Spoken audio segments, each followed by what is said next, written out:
Ejemplo número 1, movimiento rectilíneo uniforme. Sabiendo que la velocidad del sonido es de 343,2 metros por segundo, ¿a cuántos kilómetros de distancia se produce un trueno que tarda 6 segundos en oírse? Tenemos que imaginarnos la situación en la vida real. Supongamos que estamos en medio de una tormenta, ¿sí? Vemos el relámpago y generalmente, a menos de que estemos muy cerquita a la tormenta, tiempo después es que escuchamos el trueno. No es que se produzcan en instantes diferentes, se producen en el mismo instante, tanto el relámpago como el trueno. Pero como la velocidad de la luz es mucho mayor que la velocidad del sonido, entonces primero vemos el relámpago y cierto tiempo después, dependiendo de nuestra posición, pues escuchamos el trueno.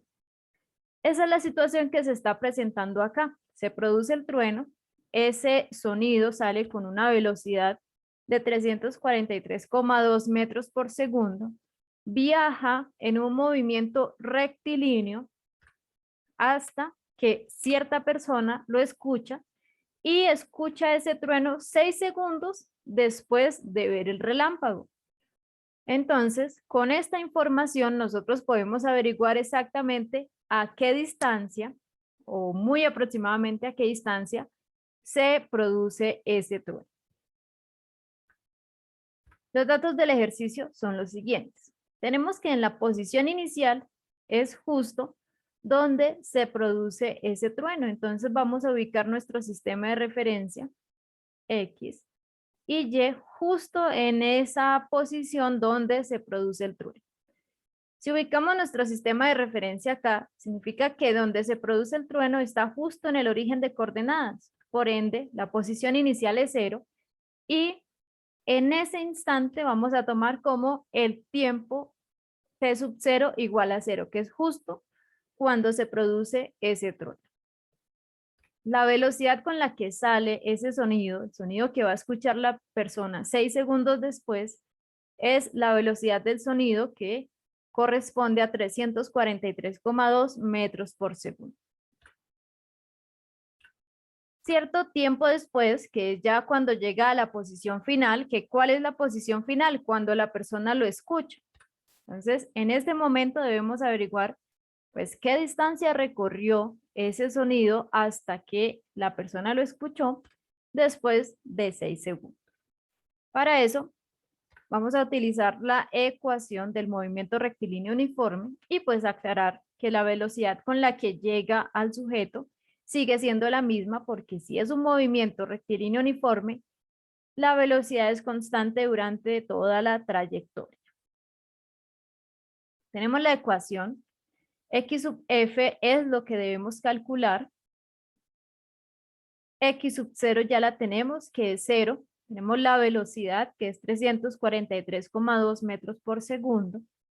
Tenemos el tiempo final, que son los 6 segundos que tardó la persona en oír el trueno después de ver el relámpago. Y el tiempo inicial, que es 0. Lo que nos queda por hacer es reemplazar los valores que nos está entregando el ejercicio. Nos dicen que x sub 0 es igual a 0. Bueno, entonces este 0 que corresponde a x sub 0 lo vamos a reemplazar donde está x sub 0.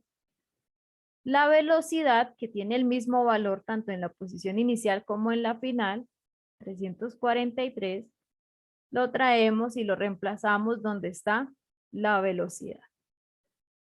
Lo mismo hacemos con las demás cantidades. Tiempo inicial igual a 0, entonces ya sabemos que t sub 0 es igual a 0, así que lo traemos y lo reemplazamos acá. Y por último tenemos información respecto al tiempo final, es decir, el tiempo que tardó el sonido en recorrer la distancia que vamos a calcular. Entonces reemplazamos x sub 0 por 0, b por 343,2 metros por segundo, t sub f, que corresponde al tiempo final, es 6 segundos, nos lo da el enunciado, y el tiempo inicial, que es 0. Reemplazando estos valores, junto con las unidades, nos damos cuenta que segundos dividido en segundos es igual a 1, así que ya no nos van a aparecer segundos, solo nos quedan unidades de metros. Realizamos la respectiva multiplicación y obtenemos un resultado de 2059,2 metros aproximadamente. Pero el enunciado nos decía, calcule la distancia en kilómetros. Entonces, como nos piden calcular esa distancia en kilómetros, pues vamos a hacer una conversión de unidades, que es multiplicar el número que obtuvimos, el resultado que obtuvimos. En el denominador lo vamos a multiplicar por 1000 metros. Y en el numerador vamos a escribir 1 kilómetro, que 1000 metros es igual a 1 kilómetro. Teniendo esto, se nos van a cancelar o se va a dividir metros por metros, eso es igual a 1, así que ya no nos van a aparecer metros. La respuesta nos va a quedar en kilómetros y va a ser la siguiente. X final es aproximadamente 2 kilómetros, así que la respuesta a este ejercicio es que el trueno se produce a una distancia de aproximadamente 2 kilómetros de distancia de la persona que escuchó ese trueno 6 segundos después de ver el relámpago.